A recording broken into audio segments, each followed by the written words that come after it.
You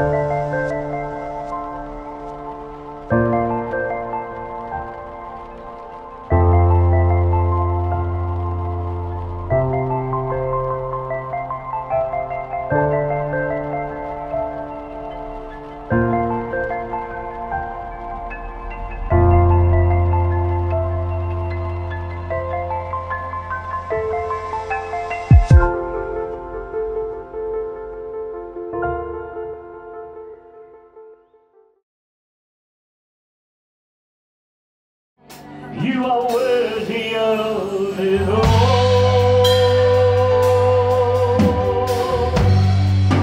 You are worthy of it all.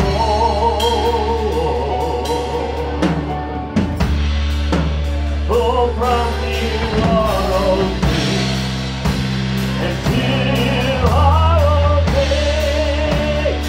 You deserve glory.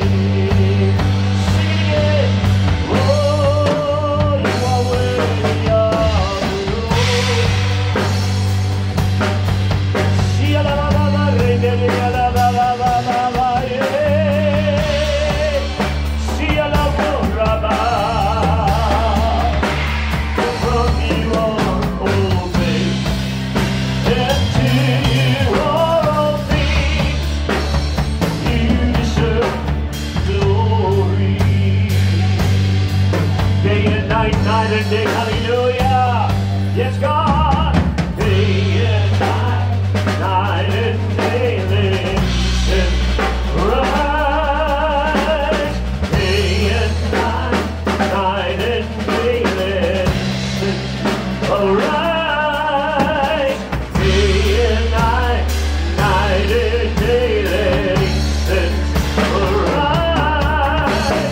Day and night, night and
Father, we thank you.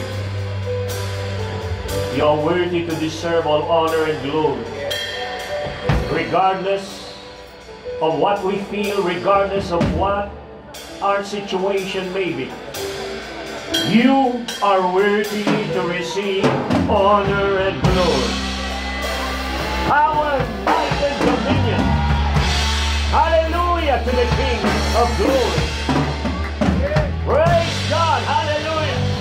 Everybody shout hallelujah.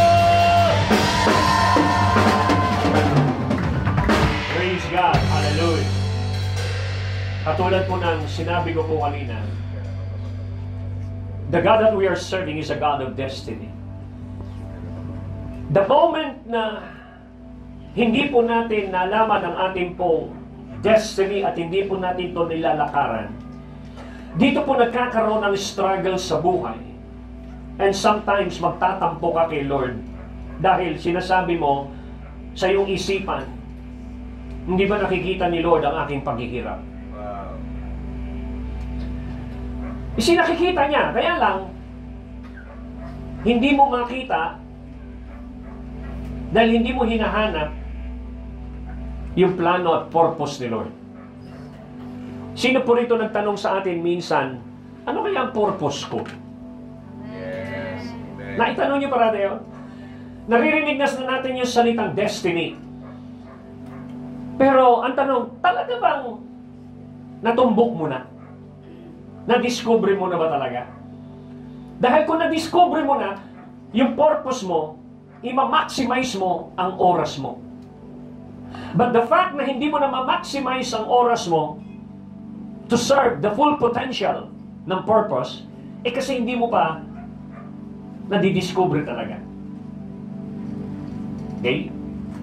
So maraming pagsasayang ng oras kapag hindi mo pa nadiscover ang iyong purpose at ang iyong destiny. Pag pinapunta ka ni Lord sa Bago, hindi ka pwedeng pumunta sa Bacolod. Right.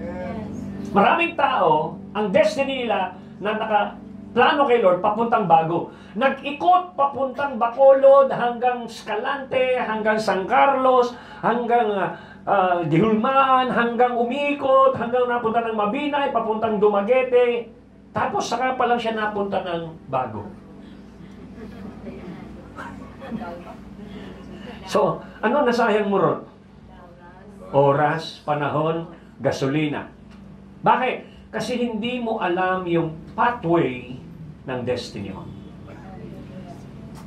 Tayo nga meron na tayong bagong paraan para makita yung shortest way papunta doon sa ating physical na destination. Minsan si Google, madidiscover mo merong bagong daan na binibigay sa'yo na hindi matraffic. Hello? How much more si Lord? Wow. Right. Mas alam niya. Kaya hindi ba kayo nagtataka, hindi nagsayang si Jesus na tumanda ng 60 years old. 33 years old lang namatay na, bumalik na sa langit. Bakit? Kasi na-serve niya na yung kanyang purpose. Hindi yung tumatanda po tayo nang walang nasa-serve yung purpose. Na nag-i-exist ka lang physically. So sayang. So, mas magandang namatay ka ng bata na na-serve mo yung purpose mo kaysa tumatanda ka na nagsasayang ka ng oras na hindi mo sineserve yung purpose niya. Siguro kaya hindi pa tayo namamatay. Right. Binibigyan pa tayo ng pagkakataon ni Lord na ma-serve yung kanyang purpose, ang kanyang plan sa ating panahon. Yes. Right. Sabi mo sa katabi, napakapalad mo. Bakit? Napaka-merciful ni Lord. Meron ka pa, habang buhay ka pa, meron ka pang pagkakataon na alamin ang purpose, lakaran ang purpose at destiny ng Diyos sa buhay mo. Hallelujah. Tandaan po ninyo, ang kagalakan at kapayapaan ay nakapackage sa kalooban ng Diyos. Yes. Right. Hindi ho totoo yung habang nag-accumulate yung unbeliever ng mga kotse, ng bahay, ng pera, hindi totoo na sila talaga ay tunay na masaya sapagkat hindi dinisign ng Diyos na ang kasiyahan ng tao ay nasa material lang. Amen. Hindi niya dinisign po yun. Kaya, yung iba, mga testimony ng mga naborn again, sabi nila, dati mayaman ako, dati ang dami kong ano, pero hindi naman talaga ako masaya. Tapos nung napunta kay Lord, ang saya-saya niya. Bakit? Kasi nabalik siya sa purpose at kalooban ni Lord. Hello? Yes. Now, let's go. So ito po yung ating topic. It's about discovering and living out our destiny. Hindi mo po pwedeng i-live out ang destiny mo hanggat hindi mo pa ito nadidiscover. Maraming mga saints, makinig po kayo, na-expose sa church, sa building, pero hindi pa rin alam ang destiny. Kaya, mahihirapan mong mag-commit ang isang tao sa isang bagay kung hindi po ito mahalaga sa kanya. At nakakalungkot po, marami tayong pinahahalagahan na hindi naman mahalaga kay Lord. So mas magandang pahalagahan mo yung pinahahalagahan ni Lord sa'yo kesa meron kang pinahahalagahan ni hindi naman mahalaga kay Lord. Hallelujah. So we understand that we need to discover and live out our destiny. Okay, let us read ito pong Ephesians chapter 2 verse 10. At tignan po natin dito, i-draw out po natin dito yung pag-aaralan po natin. Hallelujah. Anya ba ba kayo? Yes. Okay, medyo nakakauntok kasi 2 o'clock na. 2:30 na. Ha? So ito ko sabi, for we are God's handiwork, His workmanship. Pag sinabing workmanship, okay, masterpiece. Kinuha po yan sa Greek word na poimen, nang ibig sabihin ay tapos na plano or poem. Poem. Doon kinuha yung poimen. So, recreated in Christ Jesus. Pansinin ho ninyo ha, recreated in Christ. Crafted. Crafted in Christ. Nakadikit kay Kristo. Nakapaloob kay Kristo. Born in you, that we may do those good works which God predestined and planned beforehand for us taking path, which He prepared ahead of time, that we should walk in them. Everyone say, walk in them. Hanggat hindi mo nalalakaran yung plinano ng Diyos sa'yo, you will feel the pressure of life and the struggle of life. Kasi meron kang gustong abutin, tapos meron din namang gustong mangyari si Lord sa buhay mo. Kaya nag-uumpugan ng pangarap mo at pangarap niya. Amen.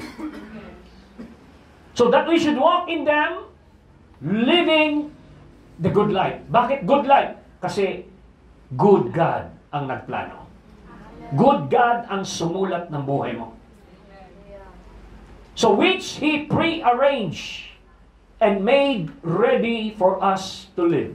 Sabihin, meron na po siyang template, nakahanda na ang lalakaran mong buhay. Ang gagawin mo na lang ay alamin kung ano ang sinulat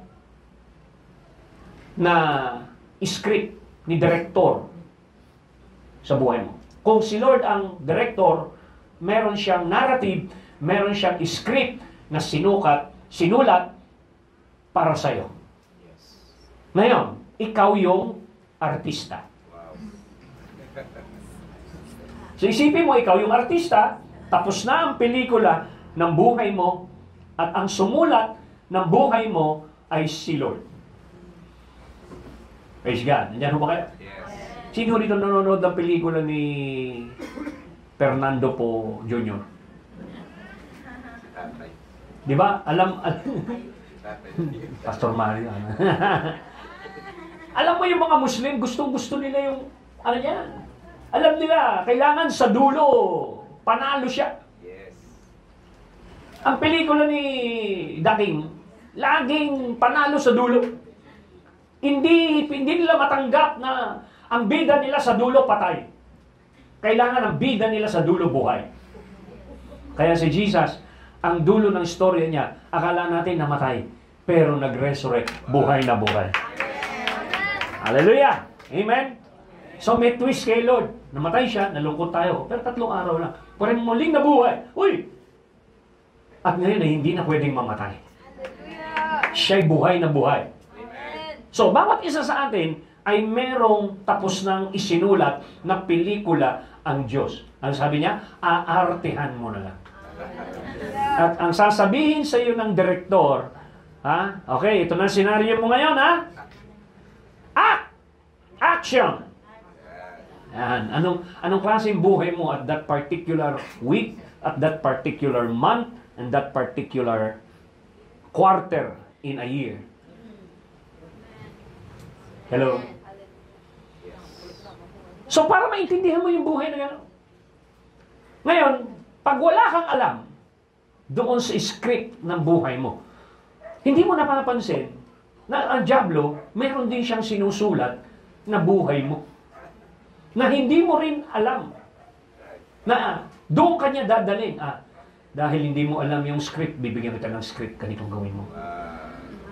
Action! Maging chismosa ka ngayong week na ito. Right. Hello? So it's either maging bida ka or kontrabida ka sa mundong ito. Sino ito gusto maging bida? Kaya nga yung history, 2 word po yun. His story. So ano yung magiging buhay mo dito sa mundong ito?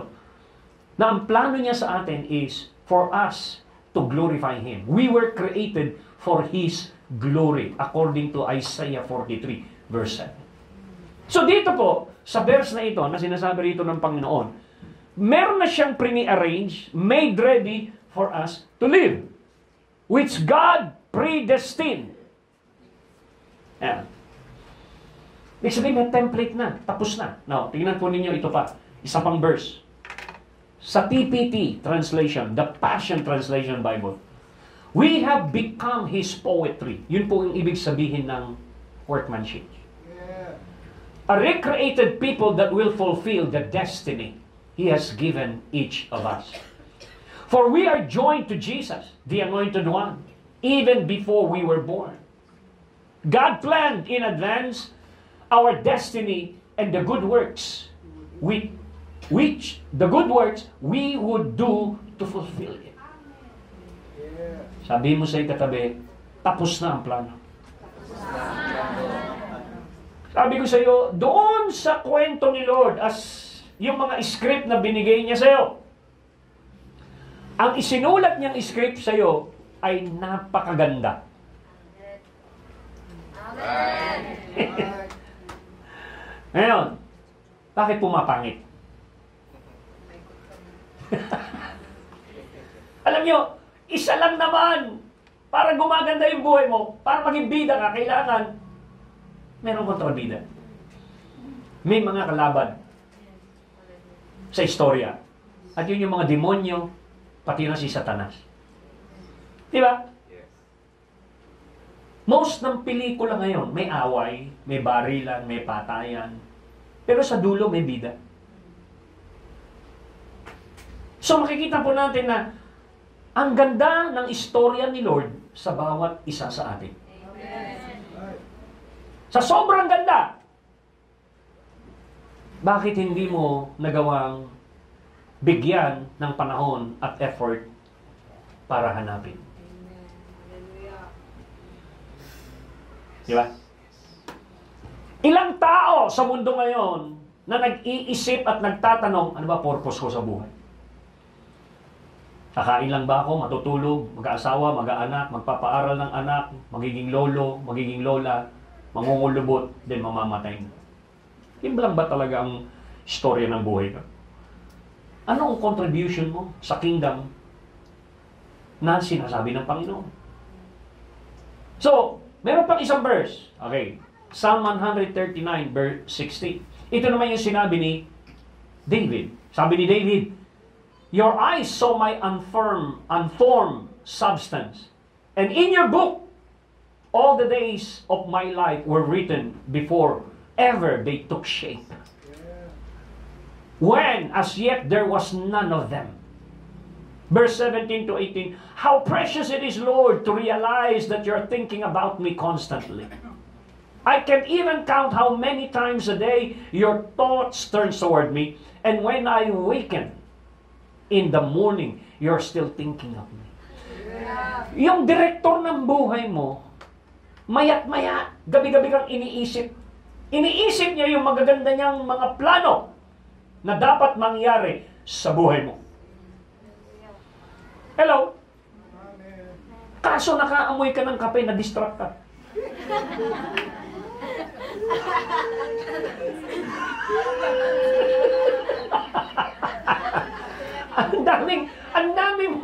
ang dami mo, naiintindihan mo na yung purpose eh. Naiintindihan mo na eh. Kaso maraming distraction sa mundo. Nawala ka.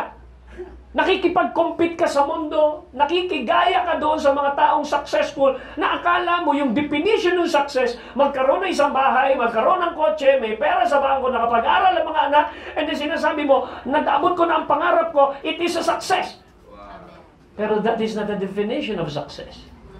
Definition of success is not accumulation of wealth. The definition of success is for you to fulfill the purpose of God. It is success. Kahit wala kang pera, wala kang kotse, wala kang bahay, pero nagawa mo yung kalooban ng Panginoon, hallelujah, you will have a rich welcome in heaven. Merong mga banda habang pumapasok ka sa langit, nagpapalakpakan yung mga anghel. Sumisigaw ng hallelujah! Yung mga cymbals nila talaga ang ingat. You have a rich entry. Pagpasok ng langit. Why? Because you serve the purpose of God. Imagine yung pagpasok ni Jesus Christ doon sa langit. Ano kaya yung nangyayari doon habang pumapasok siya sa langit? Pati yung mga anghel umiiyak. Saka lang nila naintindihan bakit siya namatay at muling nabuhay. Isipin po mo inyaw, ikaw po, papasok ka ng langit. Pagkatapos, walang rich entrance, walang tugtugan, wala lahat, kakamayan ka lang ni San Pedro. Sige po, pasok na po. Bakit yung isang daming tugtog? Bakit ang ganda ng welcome? Pinagsilbihan niya kasi yung purpose nila dito sa lupa. So, ibig sabihin, yung quality ng buhay mo ay nakasalalay sa porsyento ng purpose na pinaglingkuran mo.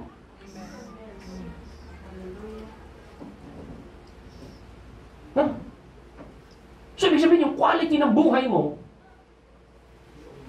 nakaakibat sa purpose. Hindi mo pinaglingkuran yung purpose, yung buhay mo walang quality. 33 years old si Jesus. Umakyat ng langit. Pero yung buhay niya, punong-puno ng quality. Amen. Ang word na sinabi niya doon sa krus, Father, it is finished. Natapos ko ang mission ko, natapos ko ang purpose ko. Sarap po nung ganun. Sabi ko nga, kahit 50% lang maabot ko, okay na ako. Naka 50% ako. Sino rito nag-go na?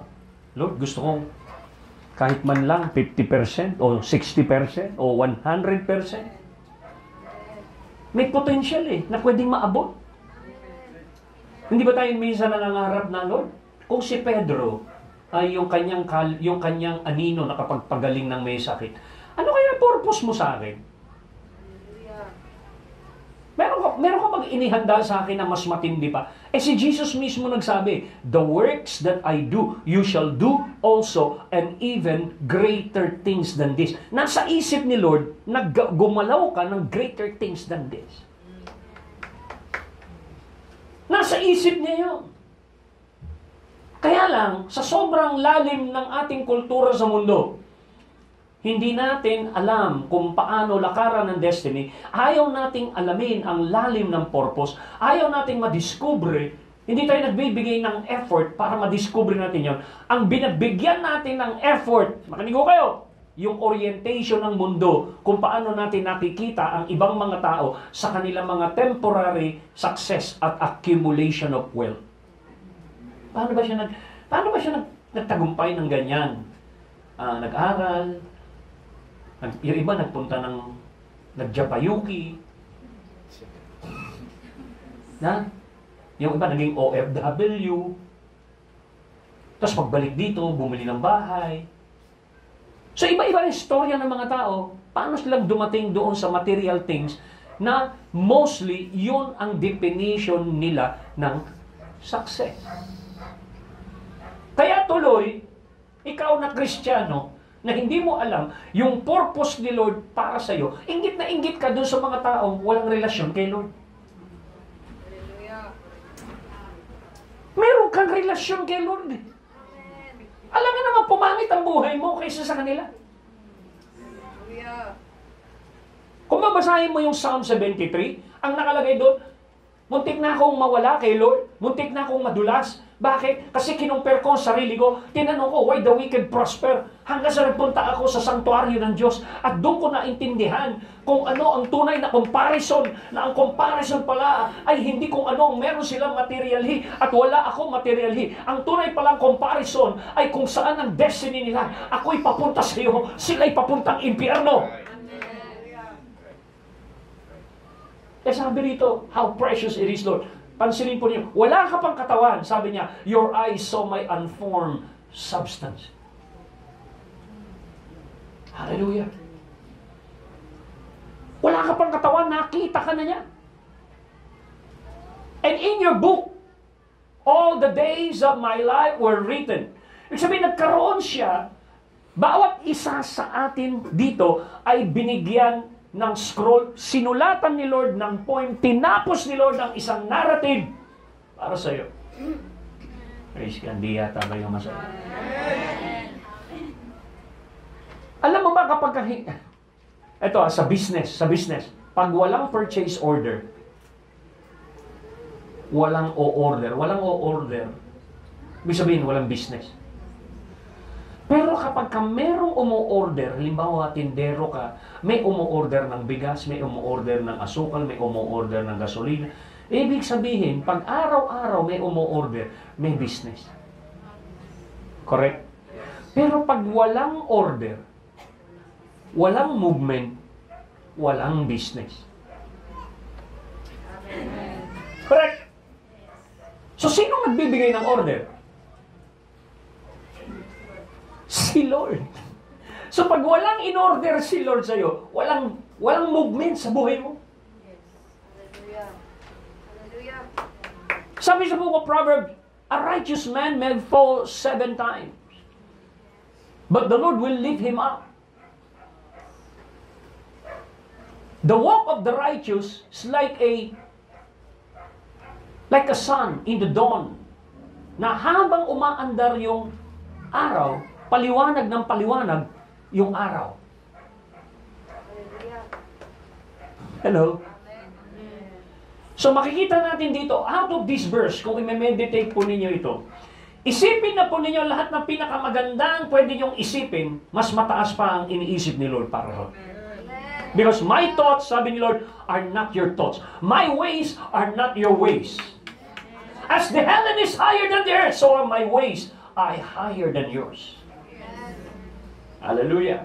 So kailangan mong hanapin at mag-respond ka ng tama sa destiny mo kay Lord. Ito po yung isa sa dapat po ninyong seryosohan na topic bago po kami umalis. Seryosohin mo ito kasi ito po, tinuturo ko po ito sa, hindi ko pa po ito na ituturo sa mga incubation. Pero mauuna tayo na maintindihan na ang bawat isa po sa atin ay dapat well-versed when it comes to destiny. Pag tinanong ka, may destiny ka ba? Ano ang sagot mo? Ang tanong, ano trabaho mo? O kita? Doon ka ano trabaho? Ano ba gagawin ko? Kung ako estudyante pa lang ako, ano ba tatrabahuin ko ngayon? Ako nanay na ako ngayon, lola na ako ngayon. O may mga lola dito. Ano ang pwede mong matrabaho bilang lola? Nasa stage ka na ng pagiging lola ngayon. Correct? Anong edad mo ngayon? O, nasa 40 ka. Anong trabaho mo during that age ng buhay mo? Yung mga taong nasa 30s, nasa 50s, alam mo na ba? Yung iba nasa 60 na, hindi pa nga nila alam. Pumasok na sila sa pagiging senior, hindi pa nila na-define kung ano destiny nila. Hello? Now, tingnan po natin. I-define muna natin, what is destiny? Okay? Ano destiny? Destiny can be defined as the preordained path of or course of events established by God for an individual's life. It compasses the purpose, the mission, and assignment that God has uniquely designed for each person. God also divinely empower us with His anointing to fulfill the plan. Ang helper natin, ang Holy Spirit. Amen. Destiny is not merely about the final destination, but involves the journey of fulfilling God's divine plan through our daily lives and daily choices. So yan po ang destiny. Kailangan ka empower ni Lord. Meron nang naka-assign sa iyo ng mga events ng buhay. Ang gagawin mo lang is pumili. Pero paano mong pipiliin kung hindi mo pa nadidiscover? Hello? Sino rito nagsisisi, nagkaroon ng asawa, bigla? Wala. Ha? Sino man dito nagsisisi, hindi nakapag-asawa?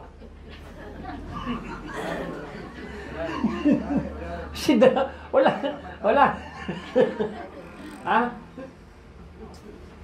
So, makikita po ninyo na, sabi ko nga sa inyo, ang daming nabubuhay na tao sa mundo, hindi talaga natutumbok pa yung purpose, nakikigaya lang.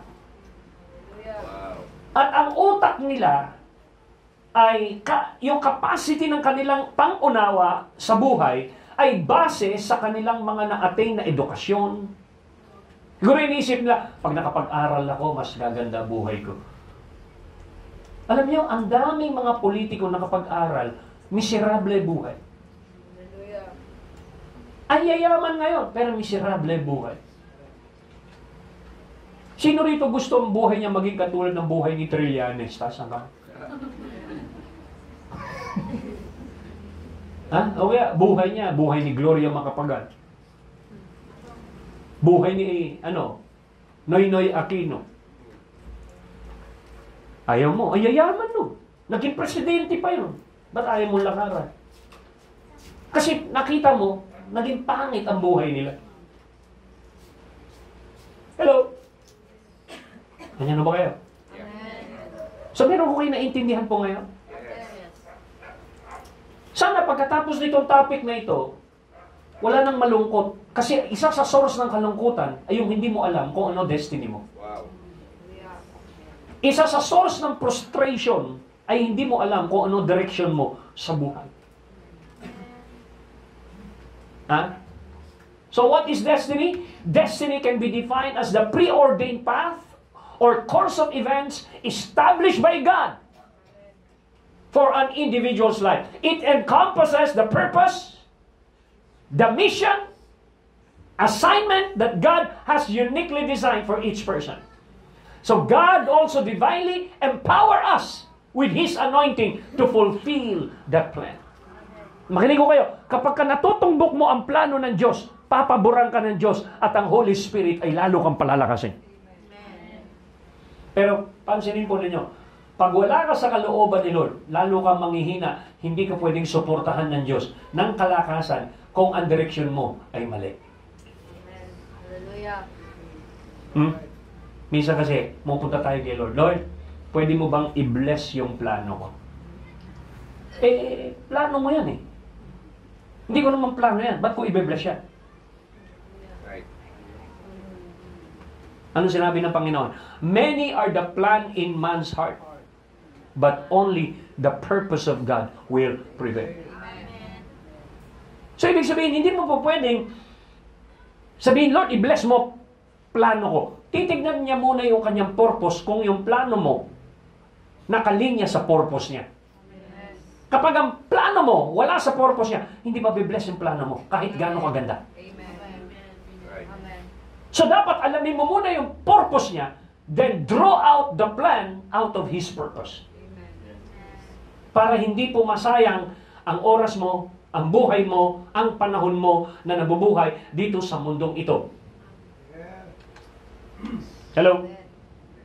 Okay. So, na-define na natin. So, now, there is a need. Hindi porket meron na po siyang natapos na script ng buhay mo, gagawin kanyang robot para lakaran yung will na yun. Hindi. There is a need for free will and active participation to work out our destiny. Ibig sabihin, kapartner mo si Lord sa pagtupad ng kanyang mga plano. Hindi pa pwedeng automatic na mangyayari ang kanyang plano nang wala kang pag-agree o pag-amen. Halimbawa, makinig ka ha, may plano si Lord na paratingin dito sa lupa ang kanyang anak. Correct? Dahil dadaan siya sa isang womb ng babae, maghahanap ako ng qualified na babae na yan. At natagpuan niya si Mary. At sabi ni Gabriel, Mary, merong script si Lord sa'yo.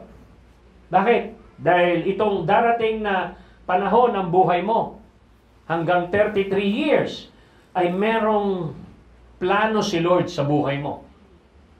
Ano yun? Magbubuntis ka, magdadalang tao ka. Yung pagdadalang tao mo, ipagdadalang tao mo, magiging Savior. Ililigtas niya ang kanyang mga tao sa kanilang mga kasalanan. Agree ka ba sa plano ni Lord? Agree ka ba, Mary? Agree ka? Ano sabi ni Mary? Sige, sa iba mo na dalhin yung plano mo. Ayoko. Pwedeng mag-disagree si Mary. Pero, nag-yield si Mary at nag-submit sa plano. Sabi niya, Amen! Ano ibig sabihin ng Amen? Be it unto me according to your word, to your will, to your plan, to your purpose. So, hindi porket meron ng tapos na plano ang Diyos sa'yo, gagawin kanyang robot. Hindi. Merong intersection, ini-interject niya yung iyong kalooban doon sa plano na yun. Right. Because hindi kanya niliga na parang robot. Ikaw ay a free moral agent. Pwede kang tumanggi, pwede kang magsabi ng yes, pwede kang magsabi ng no. Now, tingnan po ninyo. So this pre-creation knowledge of our DNA is not passive but active. Sabihin mo sa iyong katabi, hindi ka dapat passive sa kalooban ni Lord. Dapat active ka. So involving the crafting and recording of our lives in His book. Siya na nga yung nagsulat, pero ikaw pa rin ang artista. Hallelujah. Pagdating ng celebration at pagdating doon sa the best actor, the best director. Si Lord ang best director. Hello? So dahil po dyan, no, maging passive po tayo concerning, maging active po tayo concerning sa plan ni Lord. Ang ibig sabihin, makipag-agree ka at piliin mo ang kalooban ni Lord na mangyari sa buhay mo. Amen. Okay, hallelujah. Second, every moment, every decision, every path we take is known and accounted for in His divine scroll. Ang mga desisyon natin, yung mga path na nilalakaran natin, dapat nakalinya. Sabi mo sa katabi, dapat nakalinya sa kanyang plano. Sino ito, nanay, tsaka tatay, nasa tiyan pa lang yung kanyang anak, nag-iisip ka na ng magandang plano sa iyong anak. Nasabi mo, tong anak ko to magiging engineer. Tong anak ko to magiging nurse. Tong anak ko to magiging doktora. Alam niyo kung bakit ang mga Hudyo napaka-successful? Nasa tiyan pa lang sila, nagle-lehans na yung mga nanay at tatay nila at dinideclare na nila ang success para sa kanilang anak. Naintindihan po ninyo?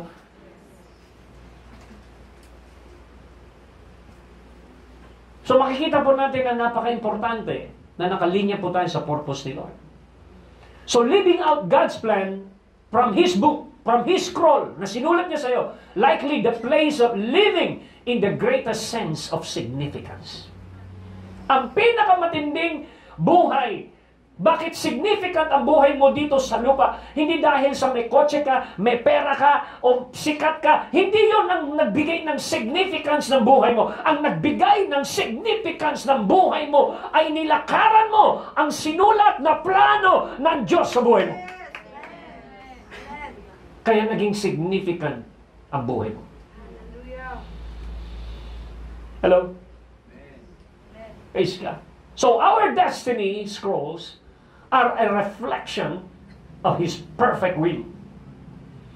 Yet, they accommodate our free will, allowing us to choose to walk in alignment with His purpose or stray from it. Katulad po ng prodigal son. Mas pinili ng prodigal son na kunin lang yung blessing ng ama, pero wag siyang pakikialaman sa gusto niyang buhay. Ano naging dulo ng istorya ng prodigal son nung umalis siya sa kanyang ama? Nasira siya ng kanyang sariling kayamanan. Sinira niya ang buhay niya. Ang nagpatakbo sa buhay niya ay ang kanyang pera. Ang nagpatakbo sa kanyang buhay ay yung kanyang material things. Pero na-disconnect na siya sa guidance ng kanyang ama. Pinili niyang lakaran ng kanyang sariling buhay. And he end up bankrupt in the end. Pero, nung maisip niyang bumalik sa purpose at bumalik sa relationship, lahat naman ng nawala sa kanya ay ibinalik ng ama. So makikita po ninyo na yung ama na ito ay may unconditional love sa atin. Hello? Ang kailangan niya lang ay mag-participate ka as a free moral agent to know His purpose, to know His will. That's why you got to make an effort to know the will of God over your life. Di ba? Bakit ka nag-commit ng pag-aaral ng 14 years? Nag-aral ka ng grade 1, nag-aral ka ng elementary ng 6 years, nag-aral ka ng high school ng 4 years, another 4 years sa college. That's 14 years of learning, of commitment, just only to achieve temporary things. Ang pinagsilbihan mo ba ng 14 years para lang sa temporary things? Or, nag-aaral ka, kinuha mo yung kurso na yun, kasi yung kurso na yun, sinabi ng Diyos sa'yo, ganito ang destiny mo 14 years from now. Kaya ito ang kunin mo. So, kinukuha mo yun, ibang klaseng estudyante ka. Hindi ka dinesign para sa pera. Dinesign ka para sa purpose. Dinesign ka para sa interest ng kingdom. Dinesign ka para paglingkuran ang puso ng Diyos. Magkaiba yung naggumagawa ng business para suportahan ang purpose ng Panginoon. Magkaiba yung nagbi-business ka para lang mag-accumulate ng pera.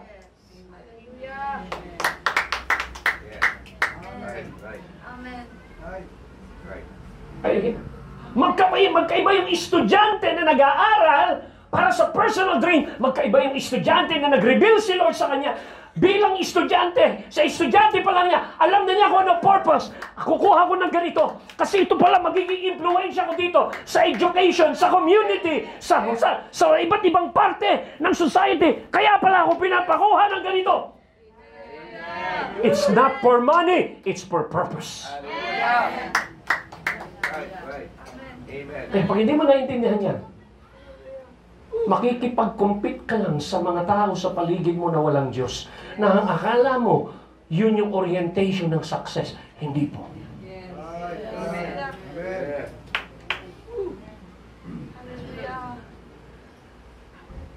Kaya kita ko ninyo, ang daming tao, yumayaman pero malungkot. Hindi siya masaya. Tumatanda siya. Gusto pa niya maging mahaba ang buhay niya. For what? Bakit? May purpose ba ang buhay mo? Bakit i-extend ni Lord ang buhay mo? Ha? Si Lord nga, 33 years, umakyat na. Hindi kumulubot yung kanyang mukha. Umakyat siya na punong-puno ng kalakasan. Hindi yung uugod-ugod. Umakyat siya na punong-puno ng kalakasan. Nataas noo na humarap sa kanyang ama at ang sabi niya, Father, it's finished. I accomplished your purpose, your mission on earth. Ang sarap ng ganong klaseng buhay.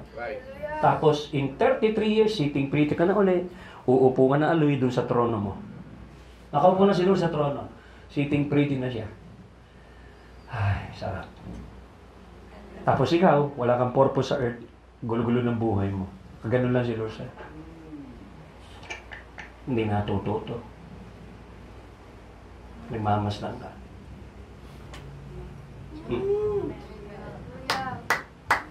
Tapos paulit-ulit lang yung buhay mo. Isang linggo, isang buwan, isang taon. Iiyak ka ngayon, iiyak ka uli. Next week, iiyak ka pa uli. Marami ka pang iiyakan na chapter. Kasi hindi mo nakita yung tumatawa ka doon sa script. Kasi hindi mo nababasa yung script na tumatawa. Hmm? Amen.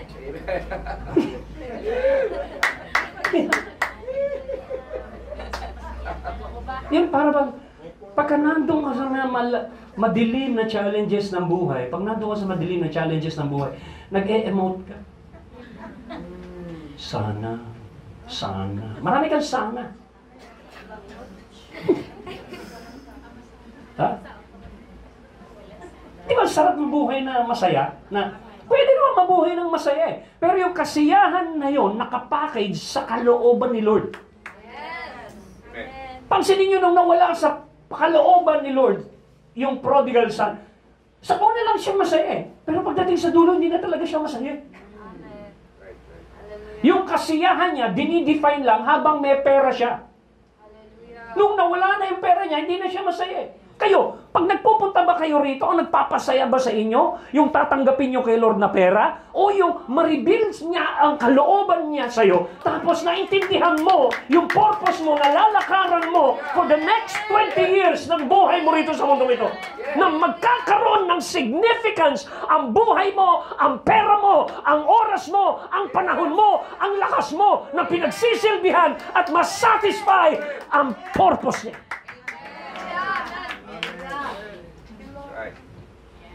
Masarap sa puso ng Diyos yun.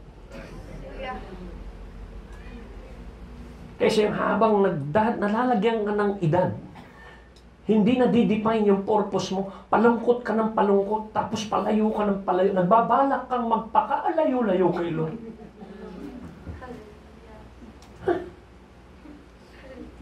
Di ba?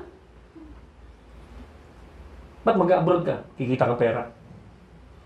Lahat naman halos gusto. Siyempre sabi nila, pag dito ka naghirap sa Pilipinas, 500 a day, 8 hours, 500 a day, 550 a day. Same lang naman ng pagod. Doon na lang ako sa Amerika. Times 55. Kung ang magmomotivate sa'yo ay pera. What? Kung pagdating mo doon, pera na lang at trabaho ang pinagsisilbihan mo at nawala ka sa purpose, sa palagay mo kaya masaya ka? Ha? Si Michael nakausap namin. Sabi niya, ang daming mga Amerikano doon sa amin. Mga peke yung pinaglalagay nila sa kanilang mga Facebook. Kala mo sasaya nila. Pero wala, mga peke yun. Mga malulungkot sila. Hello? Kaya sabi ko sa inyo, once we discovered God's purpose, nakapackage ang kasiyahan, ang contentment, ang peace, ang joy sa nadiscover mong purpose ni Lord. Mas lalo mo mamamaximize ang buhay mo habang bata ka pa. Na alamin mo ang purpose na ito. Kesa yung tumanda ka, saka mo palang nadiscover, saka ka magpe-pray, Lord, habain mo pa buhay ko. Bakit? Ngayon ko lang naintindihan yung destiny ko. Tinawag pala ako na maghakot ng pera para sa yung ubasan. Hindi ako naghahakot ng pera. Hello? Tinawag ako maging teacher, maging engineer, para ma-influensyahan ko yung society ko. Hindi ko naintindihan, Lord. Ang naintindihan ko lang, gusto kong abutin yung pangarap ko. Pero tandaan po ninyo, mas matindi ang plano ni Lord. Maaring ang plano mo, siguro sinasabi mo, at age 30, dapat magkaroon ako ng sasakyan. At age 40, dapat settled na ako, meron na akong bahay, tsaka meron na akong negosyo. At age 50, gusto ko mag-retire na ako, hindi na yung nag-ano pa ako. Maaring may ganun kang mga pacing ng buhay. Correct? Alam niyo ba, si Joseph, pinanghawakan niya yung purpose ni Lord sa puso niya. Panaginip po yun. Hinawakan niya yun. Umabot siya ng 30 years old. When he was 30 years old, he started governing as governor in Egypt at 30 years old. Nag-aral ba siya? Hindi. Saan siya nanggaling? Sa kulungan. And in a very abrupt, radical shiftings in one day, from prison, napunta siya sa palasyo. 30 years old. Paano siyang napunta ron? Dahil hinawakan niya ang purpose ni Lord. Ano yung purpose niya? Kinukwento niya yun. Alam niyo, yung mga bituin niyo, lumuluhod sa bituin ko, pati yung buwan, tsaka yung araw. Pinanghawakan niya yung purpose. Hanggang sa natupad. Ngayon, governor na siya ng Egypt. Ang dami niyang chariot. Ang dami niyang pagkain. Ang dami niyang ginto. Ang dami niyang ari-arian. At age 30. Tapos ikaw, nakaklase niya. Hindi ka nga nakaklase. Kaibigan niya. Nakita niya. Hanggang ngayon, wala ka pang bahay at age 30. Siya, at age 30, biglang binigay ng Diyos ang reward ng walang kahirap-hirap sa kanya because he entered to his purpose.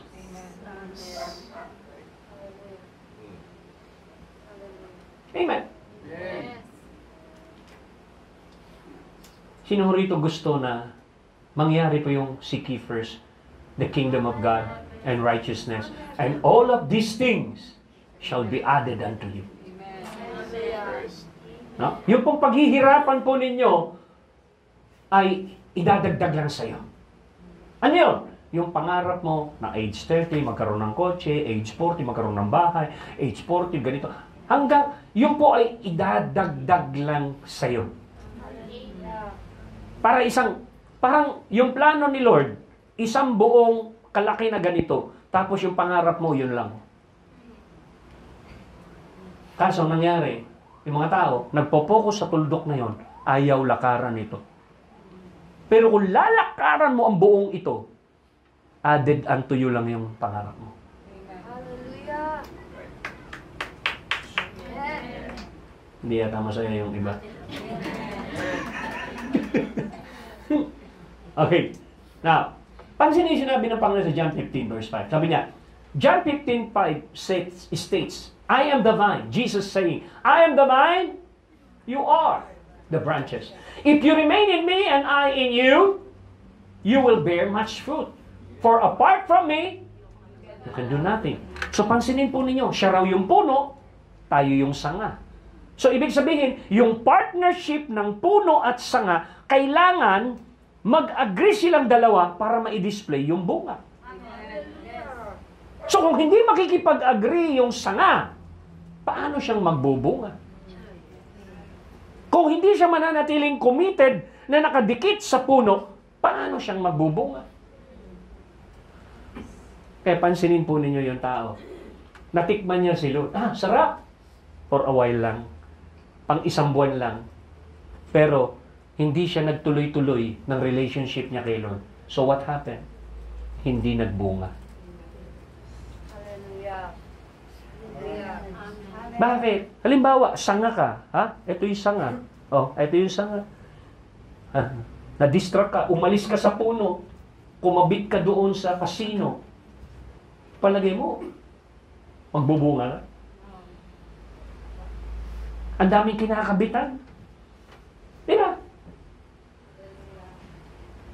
Tanggalin mo yung sanga. Ikabit mo sa 1,000 bill. Magbubunga siya. Ikabit mo sa Mercedes-Benz. Magbubunga siya. Idikit mo sa house and lot. Magbubunga siya. Hindi. Bakit? Kasi hindi ka doon galing, hindi ka doon effective, hindi organic yun eh. Kailangan ikabit ka kung saan ka dapat ikabit. Doon sa puno na pinagkunan sa'yo. Yes. Kailangan manatili ka doon hanggang sa ikaw ay magbunga. So, kailangan mo ng free will na desisyonan mo na manatili kay Lord. Pahalagahan mo ang relationship na yan hanggang sa madiscover mo kung ano purpose mo sa buhay at lakaran mo ang destiny mo. Hallelujah. Kasi yung iba, nabobor, napoprostrate kay Lord. Lord, ang tagal-tagal ko na. Ako rin, ang tagal-tagal ko na naghihintay sa'yo. Ha? Eh, hindi naman pa pwedeng automatic eh. Yung bang prodigal son, pansinin nyo, nung umalis yung prodigal son, hinabol ba ng ama? Minanmanan ba ng ama yung kanyang buhay? Hindi. Inantay ng ama na magbalik ng kusa. Kaya maliit pa lang siya, katuldok-tuldok pa lang niya, nakita, anak ko na to, parating na. Tumakbo yung ama para salubungin. At lahat ng nawala, ibinalik. Amen. Hallelujah! Sabi ko sa'yo katabi, kailan ka babalik? Ha? Kailan ka magsisiryosong bumalik? Maliwanag yung sinabi ni Lord. Without me. Sabi niya, without me, if you remain in me and I in you, you will bear much fruit. Apart from me, you can do nothing. Makinig ko, kahit na maging milyonaryo ka pa, kung wala si Lord, you're still nothing. Hallelujah. Kasi yung material things, hindi yun yung magdi-define ng destiny mo. Yun ay mga resulta lamang na lalakaran mo sa Kanya. Apart from me, you can do. But if you are with me, you can become something. Amen. So, this relationship with Christ emphasizes our partnership with Him in bringing forth the good works prepared for us. Sabi mo sa iyong katabi, partnership. So, ibig sabihin, hindi automatic na mangyayari ang kanyang kalooban kung ayaw mong mag-agree sa kanya. Kaya si Mary na buntis ng plano at destiny ni Lord nung sinabi niya, Amen! Gabriel! Tinatanggap ko yan! Alam ko na ngayon ang script ko. Magiging nanay pala ako ng Panginoon. Hallelujah! Now, we are not what? We are not passive recipients of our destiny, but active participant working in tandem with the Holy Spirit to accomplish God's plan. Ano ibig sabihin nun? Hindi po daw tayo passive participant. Kung hindi tayo po ay active, sabihin po natin lahat, active! Sabihin, alam mo ang lalakaran mo sa Kanya. Sa tulong nino ng Holy Spirit to accomplish God's work. Bakit? Sinend niya yung Holy Spirit to become our helper. To help us accomplish the will of God. Hello, kasama ang alin? Mga anghel na ipinapadala niya, nag-guide sa'yo para matungtungan mo at ma-accomplish mo ang destiny mo. You would just imagine, sa langit, ang daming library. Hila-hilari yung library na yun. Tapos sabihin niya, inutusan yung anghel, Gabriel! Yes, Lord! Halika nga rito! Ano po pag-uutos niyo, Lord? Punta ka sa library na yun, ha? Ano po kukunin kong libro po doon? Tignan mo. Yun nando doon. Yung sa letter, dito sa area ito, sa letter A. Ang dami pong letter A dito ng mga libro. Sige, kunin mo yung scroll of destiny ni Angel. Basahin mo. Nasaan chapter na siya? Ganito po, ganyan. Ganun ba ba? Alam mo na kung ano na ang chapter niya siya. Nasa chapter 5 na ba siya? Okay, tulungan mo si Angel na magampanan yung chapter 5 na yun. Okay. Amen.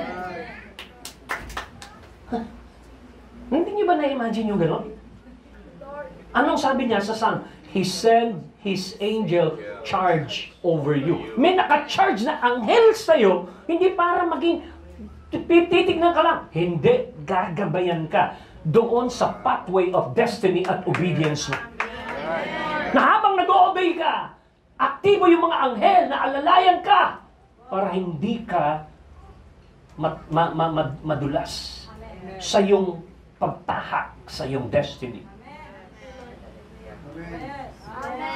Hindi ka ba natutuwa niya? Nakikita ko nga sa mukha mo na tuwang-tuwa ka. Hallelujah. Isipin mo, nangyayari mo yun. Inutusan nga si Gabriel para ihiyag kay Mary. Oh, Mary, ito next chapter ng buhay mo. Magbubuntis ka, magiging nanay ka.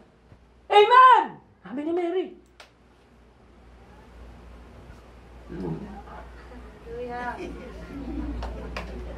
Tapos dito tahimik mo, walang amen, amen. Yeah. Hallelujah. Oh, ito. Sa John chapter 10:18, pansinin niyo si Jesus. Nung siya'y nandito na sa mundo, hindi siya pinilit ng Diyos Ama na gawin yung kalooban. Anong sabi niya? Ang sabi rito, no one takes it from me. Ano yun? Yung buhay niya. Sabi niya, I lay down my life, I lay it down of my own free will. I have the right to lay it down, and I also have the right to take it up again. He's talking about his life. I received this authority personally from my Father. So, ibig sabihin, hindi kanya pipilitin na lakaran ang destiny mo na napakagandang sinulat na kalooban ng Diyos para sa'yo. Hindi kanya pipilitin. Pero, meron kang choice. Meron kang free will na i-lay down mo ang buhay mo sa kalooban ng Panginoon sa purpose ni Lord.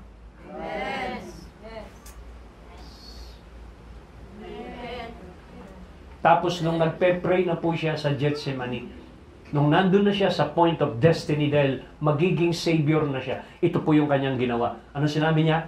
And he withdrew from them about a stone throw. Tapon mo yung bato, ganun yung distance ng disciple doon kay Jesus. About a stone throw. Saan siya nandyan? Sa Mount Olive. Nung nagpunta ako meron, nakabakod po yung Mount Olive, tinitignan ko, ang dami talagang olives doon. A stone throw. So, he knelt down and prayed, saying, Father, if you are willing, remove this cup from me. Yet, not my will, but always yours be done. Marami akong gustong gawin sa buhay ko. Maaring masakit yung pinagagawa mo, pero kalooban niya, kahit masakit yan, pero kalooban niya, but I submit to your will, freely. Amen. Hindi siya napilitan. Ang sabi niya, I lay it down of my own free will. So, ibig sabihin, kailangan ng iyong free will na mag-participate actively sa purpose, sa will, at sa plan ni Lord. At kung ikaw ay actively na nag-a-agree sa purpose ni Lord, i-accelerate ng Panginoon ang ganda ng kanyang mga plano at purposes sa buhay mo. Ibig sabihin nun, mapapabilis ang pagganda ng buhay mo. Amen. Hallelujah. So just imagine, pati tatay at nanay mo, dinisay na ni Lord kung sino. Di ba? Ipapadala ka sa earth. Yung bata na ipapadala na yun, nagtanong, Lord, sino mag-aalaga sa akin, no? Sa earth? Huwag kang mag-alala. May mga anghel akong gagabay sa'yo. At yung isang anghel doon, nagagabay sa'yo, ang tawag mo ron, Mommy. Yung isa, Daddy. Hallelujah. Amen. Lumalaki ka. Pinadedede ka. Naging nurse mo sila. Pinakain ka. Lumaki kang ganyan sa pag-aalaga at sakripisyo nila. Kahit hindi mo naiintindihan pa yung sakripisyong binigay nila sa'yo nung nagkasakit ka, hindi sila natutulog. Gumagastos sila sa isang tao na bata na hindi pa marunong magpasalamat at that time. At ang ginagawa lang ng sanggol na yon ay umiiyak araw-araw para pakainin ng nanay at tatay. At nung maliit ka pa, hindi mo alam kung anong klaseng sakripisyo ang ibinigay sa'yo. Hindi mo kayang suklian ang hard work at sakripisyo na yun. Bakit ka lumaki ng ganyan? Pwede ka naman nilang pabayaan at sabihin, pabigat lang tong batang to. Ipampon na lang natin to. Hindi pa ako handang magbanat ng buto para sa gatas niyan. Yeah. Hello?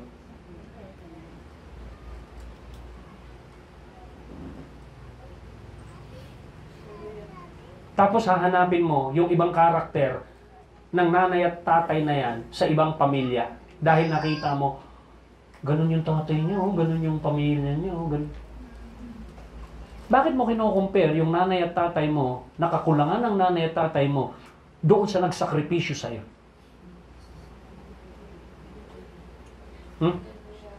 Hindi ikaw ang pumili ng tatay mo at nanay mo. Ang Diyos ang pumili niya.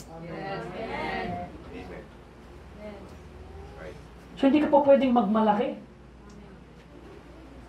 sa nanay at tatay mo. Kaya ka nagkaganyan nang malaki ka na. Hindi mo po pwedeng sabihin, sana siya na lang ang tatay ko kasi may kotse sila, may bahay sila, sarap ng ulam nila. Sana ikaw na lang naging tatay ko. Ha?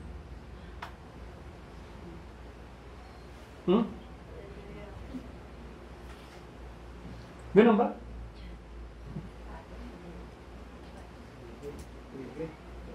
Hindi mo po, makinig kayo, hindi mo pwedeng humanap ka ng ibang tatay dahil nakita mo ibang tatay mas okay kaysa sa tatay mo o nanay mo mas okay.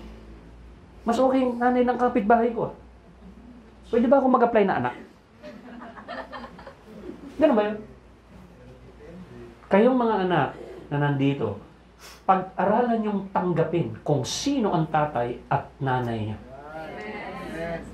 At i-appreciate ninyo ang inassign na nanay at tatay niya. Kahit stricto pa yan at lagi kayong pinapalo at tahimik yan at hindi yan parati nagsasabi ng I love you o ganito ganyan, tatay ninyo yan na nag-alaga sa inyo. Huwag niyong hanapin yung mga tatay na nag-e-express, I love you, I love you, I love you. Kasi magkaiba sila.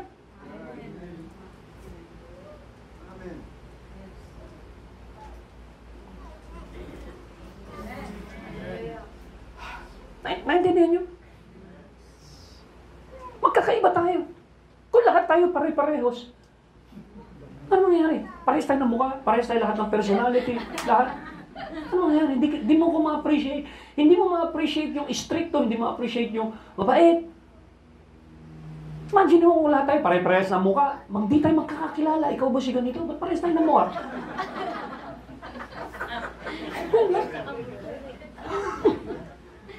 Pero halimbawa parehas tayo ng personality. Oh, malakas ang boses mo. Lahat tayo nagsisigawan. Ano ba ito? Kumusta ka? Kumusta ka na, Brad? Okay na ako. Tapos parehas kayo, lahat kayo personality, ganun. Kaya tayo magkakaiba. I-appreciate mo nanay mo. Huwag mo ikumpara doon sa nanay na napakayaman, napakahirap. Huwag mo siyang ikumpara. Wow. I-appreciate mo yan kasi yan yung dinisign ng Diyos para sa iyo. Hello? Huwag mong i-entertain na. Na lahat ng mga, hindi ka napapansin. Ang ginagawa mo, ang ingay-ingay mo para ka lang pansinin. Nagpapapansin ka. Mananahimik ka. Ang dami mong iniisip. Yun lang pala iniisip mo. Then yung iniisip mo, na-torture ka dahil napunta ka sa ibang lugar, nakita mo yung ibang mga nanay, ganito, ganyan. Magkakaiba nga tayo eh. Bakit mo hahanapin yung karakter ng nanay na kapitbahay mo sa nanay na inassign sa'yo? Magpasalamat ka. ka dahil lumaki ka ng ganyan sa pag-aalaga nila.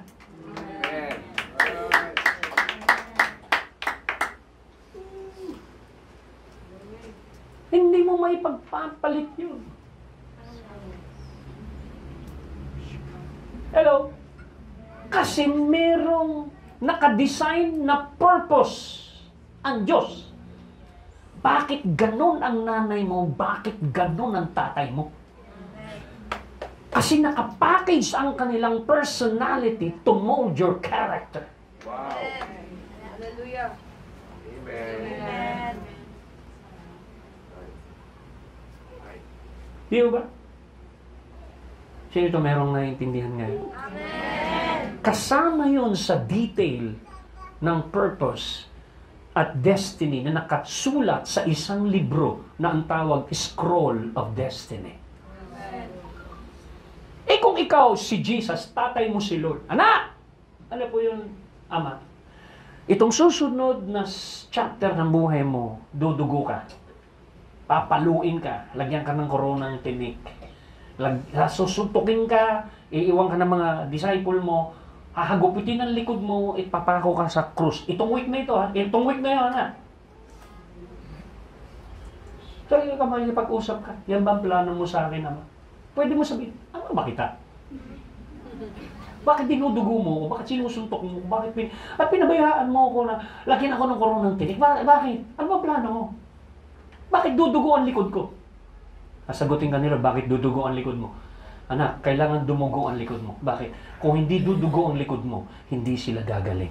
Amen. By His stripes, you are healed. Hallelujah. Lord, bakit mo ko binigyan ng koronang tinik?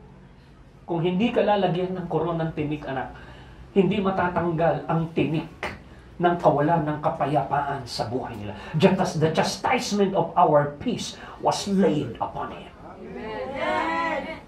Ang kaparusahan para maibalik ang ating kapayapaan, kailangang isuot ni Lord ang kanyang koronang tinik. Habang sinusuot yun at pinukpok ng yantok, doon ka nagkaroon ng kapayapaan. Amen.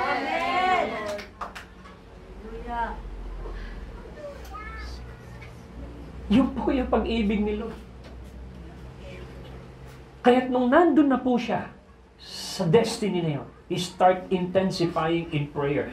At binabargain niya, pwede ba Lord, huwag nang mangyari ito. Pero sabi niya, not my will be done, but your will be done. Amen. I submit to your purpose in my life. I submit to that divine narrative na dapat kong lakaran. Hallelujah. At kaya doon po nakakaramdam ng pagmamahal ang Ama. Kahit masakit yung pinasusunod sa Kanya, na it costs His life, it costs blood to flow out of His body, He still obey. And that kind of obedience is the highest form of expression of love of the Son to the Father. Yun po yung love story sa bundok na in-overshadow ni Abraham at Isaac sa bundok, na inaalay si Isaac ni Abraham. Na after 4,000 years, the same na bundok, pero tinawag na po siya bundok ng Golgotha. It's the same spot Christ died. Hallelujah. So, discovering your personal destiny. How? Understanding that there is a divine scroll concerning our life. Invite us to seek and discover this God-given purpose. Here are steps to help you align with your destiny scroll. Ready na ba kayo? Amen. Okay.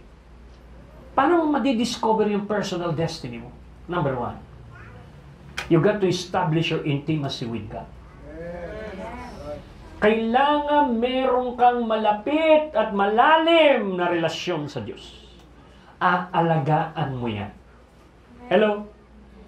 Establish your what? Intimacy with God. Amen. Developing what? A close relationship with God How? Through prayer, worship, and studying His words. Allow you to hear His voice and understand His will for your life. So, ibig sabihin, kailangan ma-establish mo ang yung personal intimacy sa Panginoon o yung devotion mo ma-establish. Hindi ka lang nakikiangkas ng relationship ng kapitbahay mo kay Lord. Hello? Bawat isa sa atin dito, alam ang kanyang relationship kay Lord. Hello? Sabihin mo sa iyong katabi, na-establish mo na ba ang relationship mo kay Lord? O yan. So, paano mo ma-establish? Through prayer, worship, and studying His Word.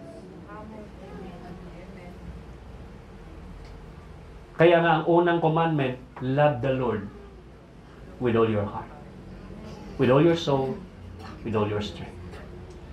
Ano yung mga verse natin yan? Number 2, dahil sa pakikipagniig mo kay Lord, you begin to recognize your what? Your unique design. Bakit ka merong specific na giftings na binigay ng Panginoon sa'yo? You begin to what? Embrace the fact that you are God's workmanship or masterpiece, uniquely crafted in Christ. God gave you what? A specific gift, talents, and passion. These are the indicators of the good works He has prepared for you. Hello? Sino ho rito? Hallelujah. Hanggang ngayon, nagtataka bakit siya sinagot at napangasawa niya ang asawa niya. Sinagot ako. Diba? Sanoy.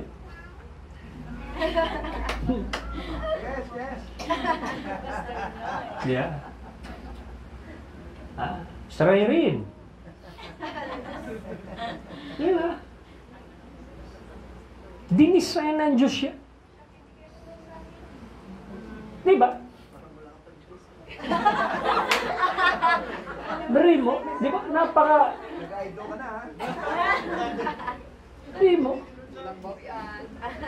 Napa-oo mo si Irene. Di ba?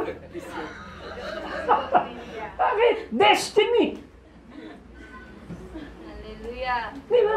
Kasi sabi ni Lord, wala siyang ipapahintulot na mangyayari na hindi niya kalooban.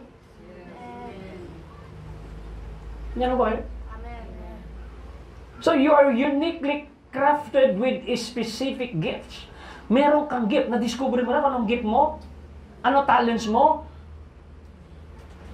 Yung passion mo, nire-reveal ng passion yan. Saan ka passionate? Saan ka talented? Saan ka gifted? Doon mo malalaman yung uniqueness mo. Amen. Di ba? Bakit ka palabasan ng mga libro?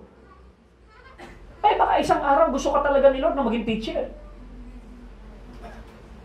Hello? Alam niyo si Efren Bata Reyes? Hindi niya pinangarap na maging champion sa table tennis. Sa bilyar. Kala ko, tulog na kayo. Gising pala kayo. Gising pala kayo. Kala ko, natutulog na kayo. Okay, good ha? Gising kayo. Okay. So, makikita nyo na, alam nyo, saan nakatira yun? Sa Santa Cruz, Manila. Sa lugar ko. Doon sa Lucky 7, Lucky 13, second floor. May bilyaran po doon. Ang purpose lang noon, kaya siya nandun, na bata, ay maging spotter, utusan ng uncle, natutulog doon. Pag wala na naglalaro, papractice siya. Hindi niya alam, kapapractice niya, gumaling siya, hanggang sa natuto na siya gumaling, hanggang sa nagiging pustahan na siya. Kaya kapag merong dumadayo ro ng labanan, ng pustahan, sabihin, bata! Halika nga! Ikaw nga lumaban dito. Kaya tinawag na Efren Bata Reyes. Kaya hanggang ngayon wala pa siyang ngipin.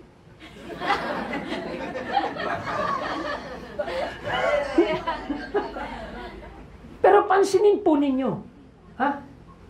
Hindi niya inisip kailanman na siya, in-intention niya na magiging champion siya. Basta ang alam niya lang, maglalaro siya with his passion.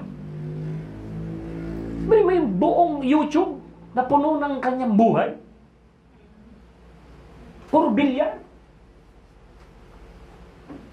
So, na-discover niya yung kanyang talent along the way.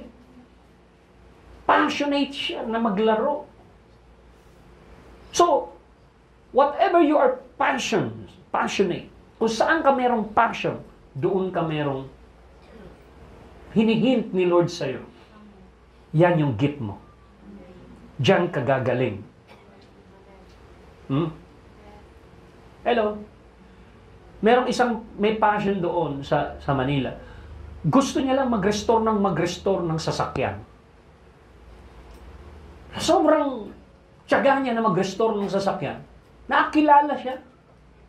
Nung makilala siya, may nagpapa-restore ng mga sasakyan sa kanya. Buri mo nakakreate ng market because of his what? Passion. Hello? Nung ako po ay nagre-reveal si Lord sa akin at itong gagawin mo anak, itong gagawin. Naging passionate ako sa pagpipreach. Evangelism sa bus, sa jeepney, kahit saan, sa street. Hanggang sa dumating ako dito sa ganito na nagte-train na ako ng mga tao, leaders. Hanggang sa napupunta ng iba't ibang lugar. Ganun pa rin, preach. Pag nagkainan tayo, nasa mesa ka, napunta ka sa mesa ko, makikinig ka sa akin habang kumakain ka. Hindi mo ako mapapatahimik na lalabas sa akin ng Word of God. Habang buhay tayo mag-uusap ng Word. Amen. Tuloy pa rin yung preaching ko habang nasa mesa. Bakit? Passion. Alam mo, kapag ka-passionate ka sa isang bagay, hindi ka napapagod eh. Amen. Kasi gustong-gusto mo yung ginagawa mo.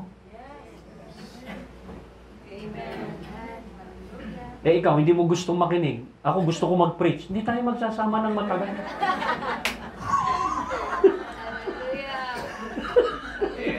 Hallelujah. Yeah.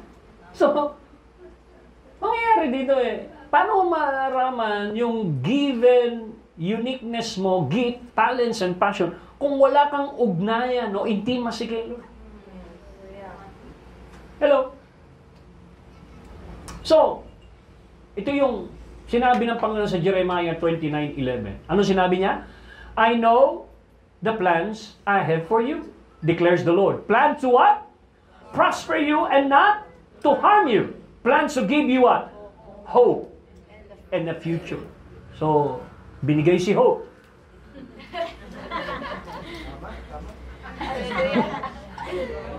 Yeah. Pero ang pangalan dito ng kapatid ni Hope, Future. Hindi giyan. Hindi giyan. Now, makikita po natin na si Lord yung may planong napakaganda to give you hope and ba't hindi tayo magkukumit sa Diyos na ito na meron pala tayong pag-asa? Meron pala tayong kinabukasan? Pero bakit nakukumbinsi tayo na huwag mag-commit sa Diyos na ito? Na nagplano ng napakaganda? Hallelujah. Tignan niyo, Romans 11:29. Binaliktad lang eh. Yung isa, 29:11. Yung Romans 11:29. Ano sinabi niya? God's gift and His call are irrevocable. He never withdraw them when once they are given. And He does not change His mind about those whom He gives His grace and to whom He sent His call. No? Ibinigay daw, He gave His grace. Hindi niya babawiin yung grace. Kaya hindi babawiin ni Grace. Si Grace kaya.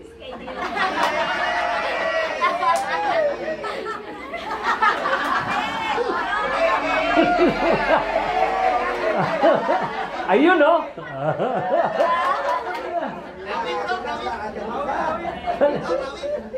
Yung mga pangalan natin nasa Bible eh. Di ba? Hallelujah. So, nasa kanya yung plano eh. Yung grand plan nasa kanya. So, bakit ka matatakot na paglingkuran si Lord ng todo-todo, ang ganda pala ng plano. May pangako ng pag-asa, may pangako ng magandang kinabukasan. Pero alam niyo, kapag wala kang alam at wala kang koneksyon sa Diyos ng pagpaplano, gagawa ka, magpapabricate ka ng sarili mong plano. Hallelujah. So para tayong nagbibuild ng Tore ni Babel, we are making the Tower of Babel to make a name for ourselves. Hallelujah.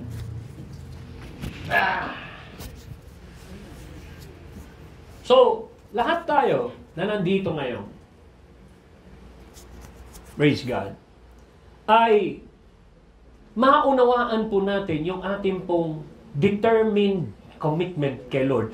Kasi siya ang merong detailed plan.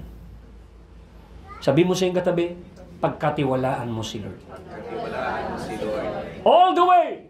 All the way! Palakpakan po natin ang Panginoon. Sige. Ano sinabi ni David concerning God's word? Sabi niya, your word is a lamp unto my feet. Bakit sinabing feet? Ito yung present mo. Okay? Your word is a lamp unto my feet and what? A light unto my path. That is future. Yung parating. What lies ahead. So, kailangan mo ng word ni Lord sa kasalukuyan at kailangan mo ng word sa kinabukasan. His word is our life. So, all scripture is given by inspiration of God and is profitable for doctrine, for reproof, for correction, for instruction in righteousness. Kaya sabi mo sa katabi mo, kailangan mo ng word. Ano ng word? Kung meron kang, kung wala kang Bible, bumili kang Bible. As much as possible. Yung talagang papel. Kasi pag nag-brown out, di mo mababasa yung Bible mo sa cellphone. Pag naubos yung baterya. No? Wala mong bili ng Bible. Kung may bahay ka, benta mo yung bahay mo, bumili kang Bible. Ganon ka-importante ang word kaysa sa bahay mo. May bahay ka nga, wala ka namang word of God. Empty ka pa rin. Diba? Hallelujah. Sabi rito, but when He, the Holy Spirit, the Spirit of truth comes, He will guide you into all truth. Sa lahat ng plinano ng Diyos sa buhay mo. I-reveal ng Holy Spirit ang iyong buhay. Ang nakasulat at will ng Panginoon. Why? For as many as are led by the Spirit of God, these are what? Sons of God. Kung ikaw ay anak, gagabayan ka ni Lord sa kanyang mga plinano patungkol sa buhay mo. Ililid ka niya bilang anak. Amen. And let us what? Consider one another in order to stir up love and good works. Ibig sabihin, kailangan mo ng mga tao sa paligid mo para ikaw ay tulungan na lumago. Amen. If there is no counsel, the people fall, but in the multitude of counselors, there is what? Safety. So, ibig sabihin nun, kailangan mo ng mga tao na community, local church, na makakapag-commit. Amen? Amen. Tama ba yan? Ginawa natin? Tama po yan. So, walang laktaw. Let us consider one another in order to stir up love and good works. Sa habang ikaw ay alam mo yun, kapag parte ka ng isang local church at alam mo ang iyong uniqueness, alam mo yung iyong design, kahit sabi ko nga sa inyo, yung mga nanay na nandiyan dyan, pwede kayong mag-lead ng worship. Yung mga tatay pwedeng tumugtog. Di ba? Yung mga lola pwedeng magtamburin.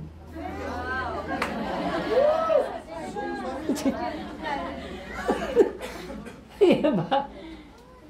Hallelujah. Alamin mo kung ano yung pwede mong i-contribute sa ikalalakas ng lahat. Diba? Now, we walk by and not by. So, trust in the Lord with all your heart. And lean not on your own understanding. In all your ways, acknowledge Him. And He shall what? Direct your path. So, number 3, submit yourself to mentorship that facilitate your destiny. Parang nagulo yata ako rito, Brenda. Hanapin mo nga dyan yung part 1. Hanapin mo dyan yung yung isa pang nasa desktop. Yung hindi part 1. Yung hindi part 1, parang nagulo. Ang alam ko, number 7 to, ba't naging number 3 to? Baka mali pagkakagawa-gawa. Paki-open mo yung hindi part 1. Nandyan din yun. Ha? Ano? Ilagay mo dun sa number 1. Number 1. Okay, ayan. Establish your intimacy with God. Ito yung number 1. So, paano ma-discover? Number 2, recognize your unique design. Okay, number 3, para ma-discover mo yung purpose at destiny mo sa Panginoon, kailangan mo ng okay. Ayan. Tama ba? Yan ba yun? Okay. Submit yourself to mentorship that facilitate your destiny. Meron kang pinagsasubmitan na pastor, kapatid, ate, kuya sa loob ng church na po pwedeng mag-mentor sa iyo. Mag-alaga sa iyo spiritually, gabayan ka sa word para ikaw ay lumago. Amen? Hindi lang po tuwing Sunday ang feeding nyo. Meron po kayong personal na communication. Pansinin po yung nangyari. And Joshua, the son of Nun, was full of the spirit of wisdom. Why? For Moses had laid his hands upon him. Si Paul naman, ano sinabi niya? Ito yung sinabi ni Paul. Sabi ni Paul, ito, pattern yourself after me. Follow my example as I imitate and follow Christ the Messiah. So, yan yung part 1. Pakibalik doon sa dati, yung part 1. Yung part 1. Hindi ko na to lalagyan pa ng mga detalye at mga scripture. Tapos na po ito. Pabibilisin ko lang. Yung kanina, discovering destiny. Yung sumunod naman na doon sa part 1, ang nakalagay doon, nakalist lang doon yung 5 na living out your destiny. Okay? Eto. So, living out your destiny, ito po yung 5 list. Dito na po tayo magtatapos. Number 1, embrace your calling. Ano man ang pagkakatawag ng Diyos sa iyo? Halimbawa, tinawag ka niyang maging teacher, be a teacher. Tinawag ka niyang maging engineer, be an engineer to serve the purpose of God. Are you here? Tinawag ka niyang mayor, okay, maging mayor ka para ma-impluwensyahan natin ang buong nasasakupan. Correct? So, embrace your what? Calling. Okay? Number 2, cultivate your gifts. Ibig sabihin, huwag mong kalilimutan yung gift na yan. I-exercise mo yung gift na yan. Kung tinawag kang teacher, magturo ka. Tinawag kang singer, magkumanta ka. Cultivate mo yung gift mo. Ano ba yung gift mo? Meron kang nakikita, meron kang vision, meron kang dreams, i-cultivate mo pa yan. At i-multiply, i-impart doon sa iba para makakita rin sila. Giftings ng Panginoon. Pangatlo, serve others. So, hindi mo malilive out ang destiny mo kung hindi ka magsaserve sa iba. Learn how to serve. Jesus came to serve, not to be served. Kaya, natupad ni Jesus yung kanyang destiny kasi nandito siya for 33 years to serve others. Yung pang-apat, para ma-live out mo ang destiny mo, huwag kang lalayo sa prayer. Stay grounded in prayer. Ang sabi ng Bible, pray without ceasing. So, ibig sabihin nun, kahit wala sisising, mag-pray ka.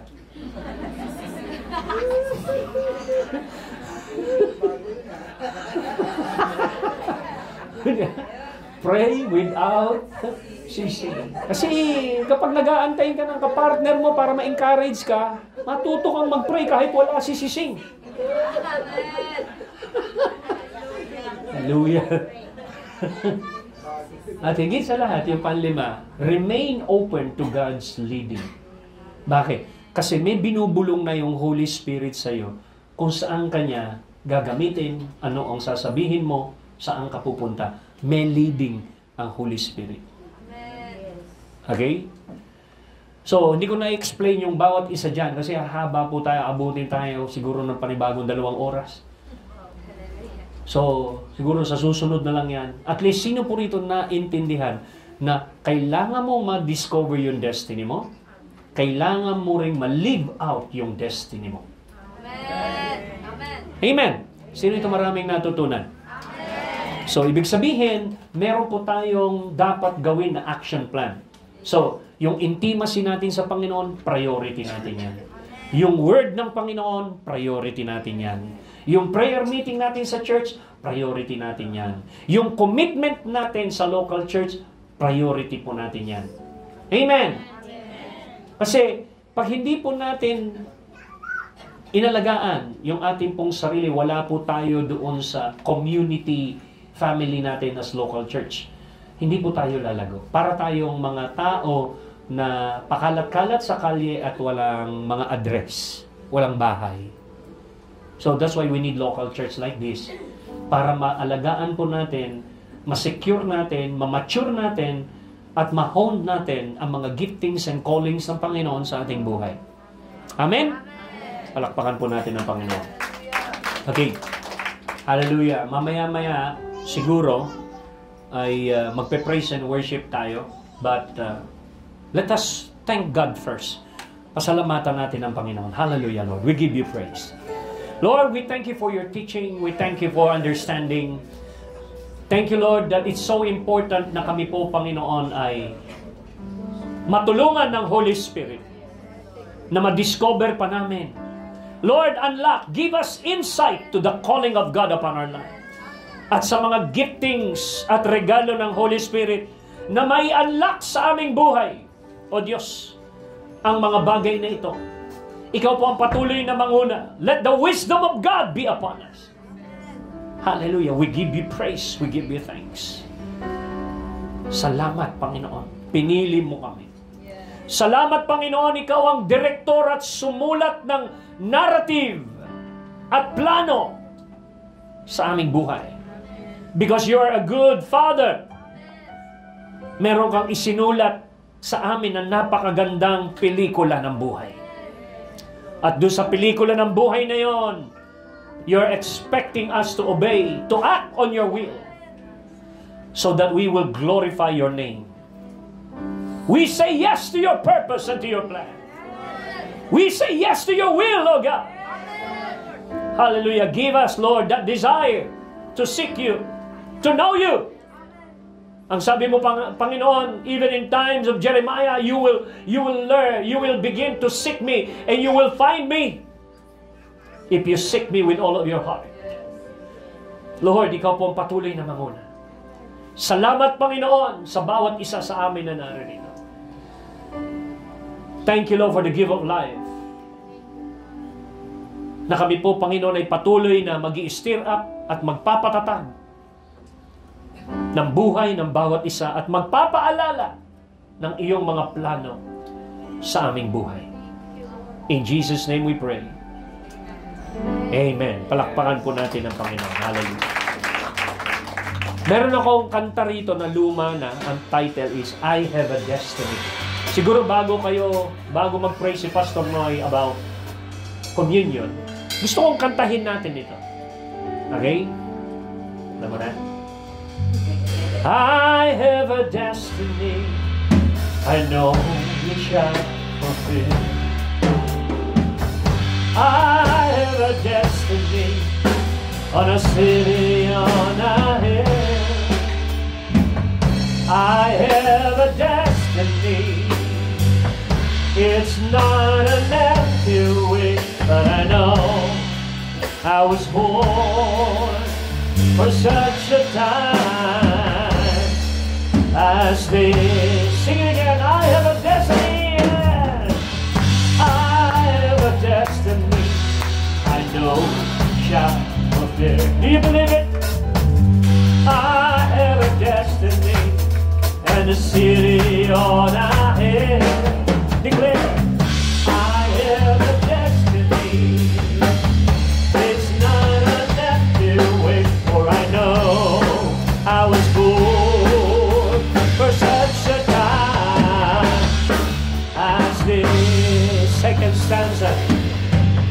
Long before the ages, you predestined me. You believe that? To walk in all the line you have prepared for me. You've given me a part to play in history, to help prepare the bride for all eternity. Yeah. I have a destiny, I know shall fulfill. I have a destiny in a city on a hill. I have a destiny. It's not enough to wish for. I know I was born for such a time as this. You know what? I did not choose you, but you have chosen me. Appointed me for bearing fruit abundantly. Yes, I know you will complete the work begun in me. By the power of your spirit working. Come on, let's all sing. Everybody sing. I have a destiny. I know God. Declare it. I have a destiny in a city on a hill. I have a destiny. It's not an empty wish, for I know that I was born for such a time as this. Long before the ages, long before the ages, you predestined me. Yeah. To walk in all the light you have prepared for me. Hallelujah! You've given me a part to play in history. Yes! To help prepare the bride for all eternity. Yeah. I have a destiny. I know shall fulfill. I have a destiny in a city on a hill. I have a destiny. It's not an empty wish, for I know I was born for such a time as this. Sabi mo sa iyong katabi, you have a destiny. You have a destiny. I know you shall fulfill. Prophesy. You have a destiny in a city on a hill.